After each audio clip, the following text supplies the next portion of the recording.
It is Sunday, the 20th of the 7th, 2025. The time is 27 minutes past 10. And as always, that means one thing, that there are very many F1-centric threads at which we need to pull. One topic on the docket today, though. Max Verstappen, foursome so soon to be five-time champion, and his future word on the F1 curb, if that's something in which he can be invested, is that there will be an announcement at the Belgian Grand Prix. The decision per LeBron James. This is it, ladies and gentlemen, and this is unconfirmed. It's rumour and speculation. But if F1 publications and journalism's integrity is something that you hold near and dear to your heart, Nelson Valkenburg is an in-the-know guy. He went on the Nailing the Apex podcast and said these things. Over the next 10 minutes or less, we'll go through each of them. That's why your boy was slower than slower things. I don't want to come to you just talking, yapping. I want to show you the evidence, Exhibit A, Exhibit B, and Exhibit C. These words came from him, not me. And again, it's conjecture and speculation. Maybe this doesn't happen. Maybe ultimately it's a nothing burger of an eventuality. But if Valkenburg says it, I would argue that you might take these things seriously. In the first instance, Valkenburg went on the podcast and he's discussing the whole Maximilian Verstappen circumstance around the dismissal of one Christian Horner. Roll the clip. In a difficult spot here. They have a contract. They cannot renegotiate. The only thing they need to prove to Verstappen is that they can build a car that he can become a champion with next year. And that's where the doubt is. There is doubt about the engine program. There's doubt about the technical leadership. And nothing Red Bull right now can show or tell Verstappen will change that narrative all too much. It's not about money. It's not about adding a few more million. And it's about the opportunity in the near future to be able to fight for not only victories, but real wins. And over the last few years, race by race by race, Verstappen seems to have lost confidence in the technical team, the design team within Red Bull. Not the race team, not the people trying to get the most out of the car, but really the design team. That is where the problem lies, because if he stays, but they do not give him a car he can fight with, and we all in the paddock seem convinced that the Ford Red Bull engine project is not as potent as the Mercedes project. If that is true, that team will explode with Verstappen inside, because that's not why he's doing it. He cannot handle a year like this again. Last year, he, by the skin of his teeth, really pulled it out of the bag against McLaren. He can't do it this year, it seems, but he's really trying, and he's at the upper limits of what he's able to do. But he can't do it like this year after year. So go on, there's a couple things in there that I think we need to speak to. In the first instance, in reverse chronological order, of course, Nelson Valkenburg even, Max is at the end of his tether. He can't be the difference maker in perpetuity ad infinitum. That car is dog doo-doo. It's rubbish. Understeer settings, brake bias -5, and it still won't fudging turn. Snap oversteer through the high and medium speed twisties. What is Max Verstappen supposed to do? He can't keep putting that RB21 on his back and dragging it to pole and race victories, kicking and screaming. There will be occasions when you'll see Maximilian Verstappen's genius, god tier levels of feel and steering, throttle inputs to his ability to manipulate the car in and on around the limits of adhesion. There are occasions when a Suzuka will happen, or a British Grand Prix, or a Saudi Arabia Corniche qualifier. There will be those occasions, but that's not going to happen 24 races out of 24, because Oscar Piastri and Lando are no slouches,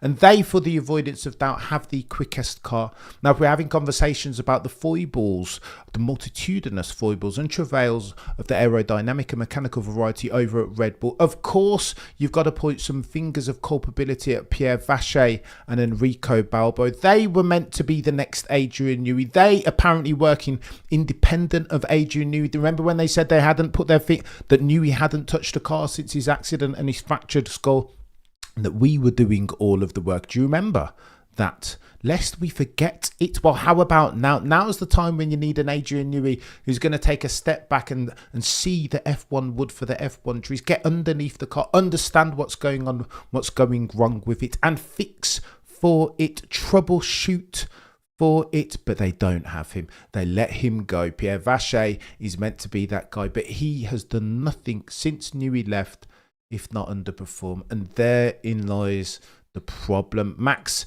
only lives and breathes to be a F1 winning racing driver. That's it. Done. Full stop, new paragraph. And if you can't do that in 26, moreover, can't do that in 27, then Houston, we have a problem. And we have this conversation at the altar of power unit focus. We know already that whichever one of these teams nails the power unit will be favourite to win themselves championships in 26, 27, 28. It is one of those. When these new rules and regs happen, especially if you're talking about aero and power units, one or two teams will do one of these, take a step. It happened in 2010 with Red Bull yet again. It happened in 2014 with Mercedes. So if past this prologue, one of these teams will have nailed it. And if word on the F1 curb is something to be believed, then it sounds like Mercedes are the ones who have expedited for their power unit program. You know how you know?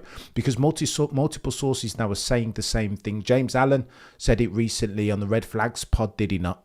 That Milton Keynes, that Middle England is very incestuous, that Red Bull powertrain guys will be talking to Mercedes, so too they'll be talking to Aston Martin, so there will be a gossip calibration of sorts. They will be well aware.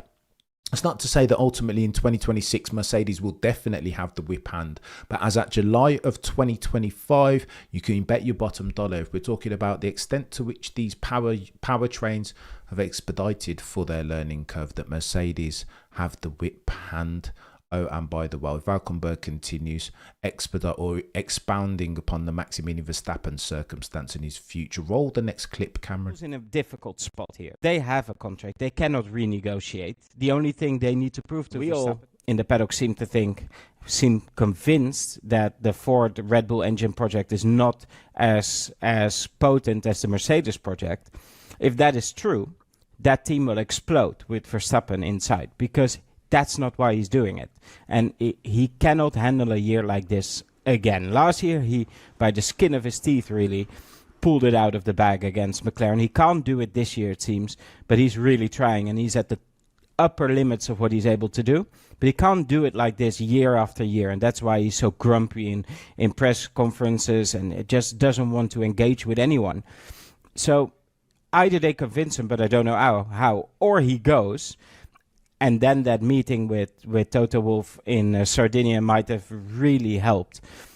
On top of that, we've heard that there has been reporting, let me put it like that, that Mercedes have okayed the buyout of his Red Bull contract.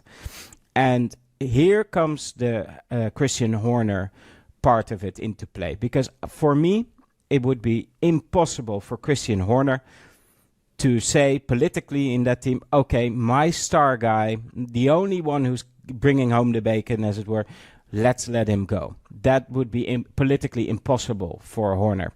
Now that he's gone, people at Red Bull may have realized they are in a rebuilding phase, and Lauren Mackies is not beholden to Max, and he will understand that maybe that he can't give him what Max needs. So it might be better now for all parties that he leaves. We all...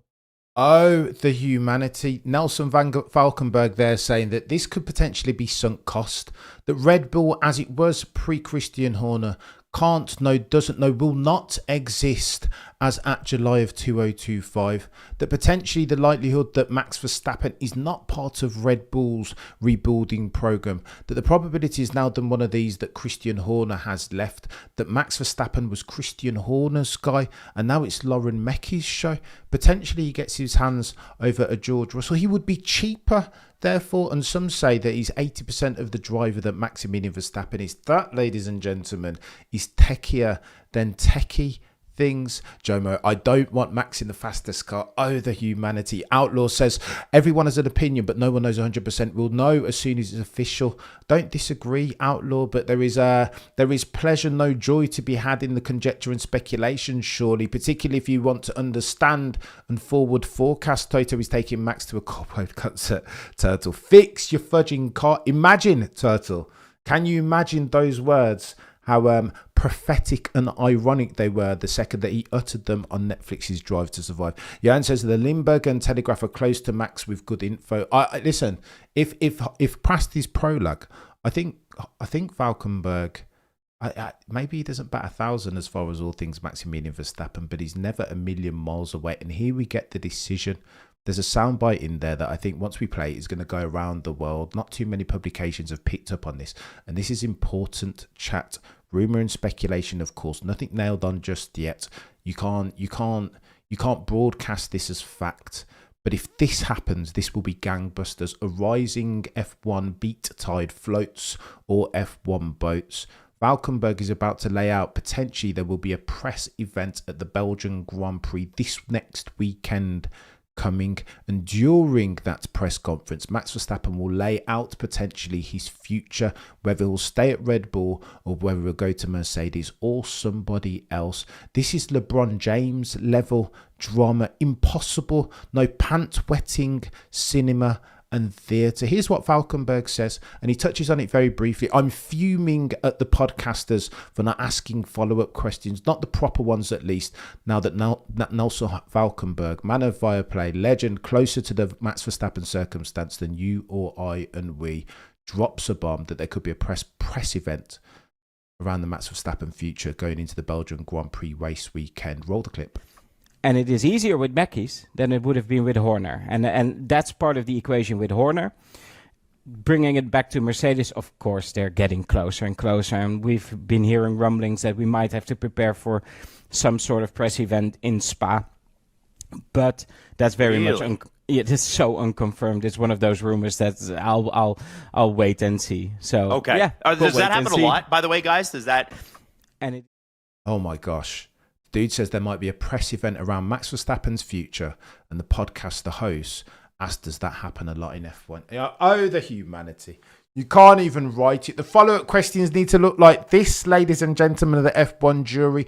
Press event about what? When? What are they going to talk about? Will they be announcing Mercedes? Are they talking about staying at Red Bull for the foreseeable? Is this a manage expectations and stakeholder? Nothing to see here. All is good on the good ship Oracle Red Bull Racing. Is that the type of thing that we can expect? Or could this really be a bombshell? What are the ramifications? What does that mean for George? What does that mean for Toto? What does that mean for Christian Horner? What does that mean for F1? There are a gazillion follow-up questions there to be asked, and they asked, does this happen a lot in F1? This is why when you get F1 people on non-F1 podcasts, there will always be a black hole as far as the knowledge gap, and therefore the pertinent follow-up questions that need to be asked. Here's how I react to that. If indeed Nelson Valkenburg is onto something here, and he may not be, this is conjecture and speculation, potentially there is nothing, it's a nothing burger. Imagine the Belgian Grand Prix comes and goes and we know nothing. However, if we're playing investigative games and conducting the dots, we went through the Matt Bishop article the other day, didn't we, where we talked about Christian Horner and the circumstance et al. And in there we said a couple different things. This is Matt Bishop as well, one of the god-tieriest F1 journos to have ever picked up an F1 pen. By the way, all journos are created equally, but some are created more equal than others. Matt Bishop said the following, that he understands that Max Verstappen won't want to get to Zandvoort after the summer break with all of his future up in the air. Ergo, this is a matter of when now and not if. Between now and Zandvoort, you can expect yourself a press conference, an announcement, a declaration of at least intent. Maybe it hasn't been done.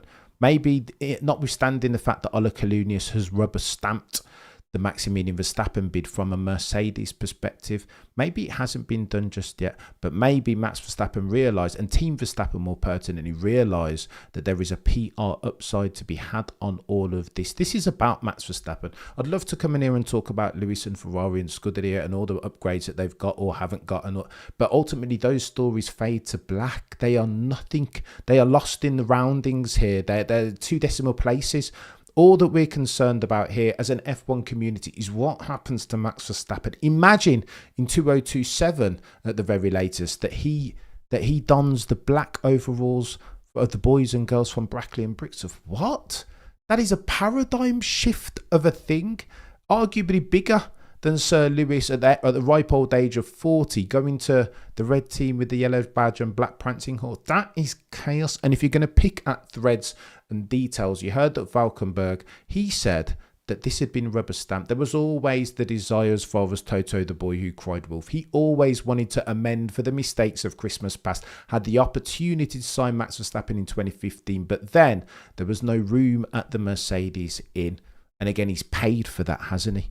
You could argue that 2021, I mean, if Max Verstappen is in a different car then, that he wins another championship. Like, there's so many different sliding door effects. And Toto rues this. You can see it. It seeps out of his pores in the press conference when openly he says that, listen, I wouldn't be doing my job if I didn't court Max Verstappen, the best driver on the grid, as at July 2025. So bet your bottom dollar that Toto will drop kick in the chest George and Antonelli if it means getting a whiff of the signature of Maximilian Verstappen. There were barriers, however, as far as Ola Kalunias and the board. 200 million, some say, is how much Mercedes will have to fork out from their operating cost if they want to sign Maximilian Verstappen. Lest we forget, he still has himself an ironclad contract, sans performance clauses. It will get techier than techie things over the next couple of weeks, or the next week even.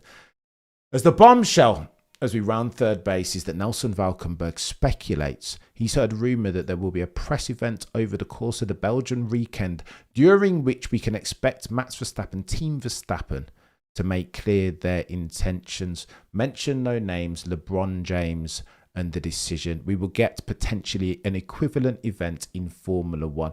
A rising Max Verstappen tide, therefore, rises all F1 beat boats. It's going to get techier than techie things, chat. And as soon as it breaks, you bet your bottom dollar that your boy over here, Cameron CC, will be talking about it. Stay tuned. Back same time tomorrow at 8 p.m. We'll go long today. Between now and then, the prosecution rests no further questions, Your Honour.